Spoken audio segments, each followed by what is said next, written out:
Chickadees! Welcome back to my channel. Today we're going over the books I read in September. Last month I read a total of 9 books, 3 graphic novels, 3 manga, and 3 thrillers. The first book I read this month is Daisy Darker. If you've played the game Clue before, this book is basically that. I thoroughly enjoyed my time reading it until I reached the twist ending. No spoilers, but let's just say at this point it's a bit overdone. I'd give this one a 3 to 4 out of 5 stars. The next book I read was The Woman in the Window. It's about this woman with agoraphobia that witnesses something strange happen with her neighbors across the street. Honestly, the only reason I read this book was because I heard it was better than the movie adaptation on Netflix. Nevertheless, I was still entertained. It had a lot of twists and turns I didn't expect. Some were better than others, of course, but ultimately I gave this one a 4 out of 5. The next 2 books I read were graphic novels. They were Hooky Volume 1 and Hooky Volume 2.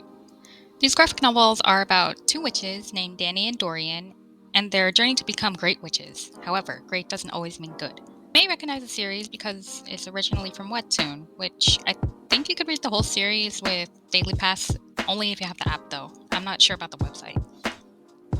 Anyways, these 2 novels were a joy to reread.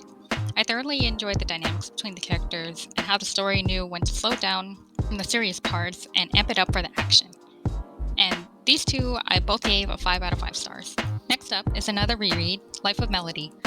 This book is a slice of life / rivals to lovers novel about 2 mystical creatures, a beast named Bon and a fairy named Razzmatazz, who encounter a baby in the woods and basically decide to become her foster dad. This is such a cute, quick read that is great for the fall time. I really love the color palettes and the way you see Bon and Razzmatazz learn to trust one another through communication and understanding of their situations. 5 out of 5 stars. The next book I read is a new one for me. It's called Tender is the Flesh. This book is a dystopian thriller about a guy named Marcos who works at a meat plant factory that sells and produces human meat. This book depicts a lot of gory images and some sexual scenes, so if you're squeamish to that, I suggest you may want to just be very wary of it. But other than that, I found this book to be, okay. Not as horrific as I thought it would be. While there is some graphic depictions, it's kind of a slice of life in a way that every chapter is a piece of this guy's life working in the plant or after work. The ending, though, was really messed up. I mean, I knew something was coming when things were going too well, but for the sake of a spoiler-free review, let's just say my jaw dropped. 3 out of 5 stars. After that, I had to read something a bit lighter, so I read Spy Family Volume 2. If you haven't heard the millions of people raving about the series already, basically it's a slice of life / action adventure about a family where the dad is a spy, the mom is an assassin, and the child is a telepath. And they just go about their daily lives not knowing what the other person really is.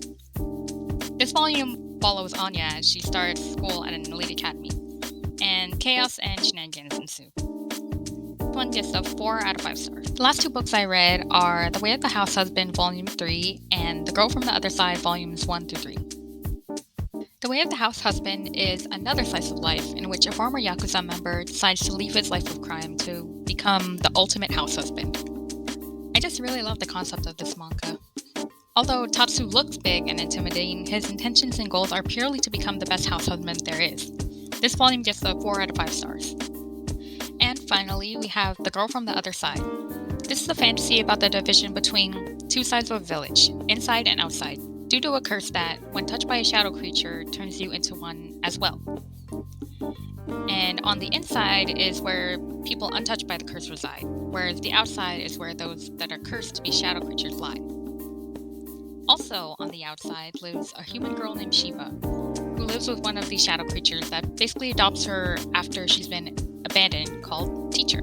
Throughout the novels, you can see more and more of this mystery surrounding the curse and Shiva be uncovered as she and Teacher go about their cottagecore lives on the other side.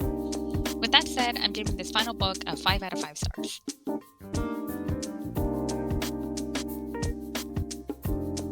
Thank you so much for watching. Remember to like, comment, subscribe, ring the bell, all that jazz, and I'll see you next time. Take care, chickadees.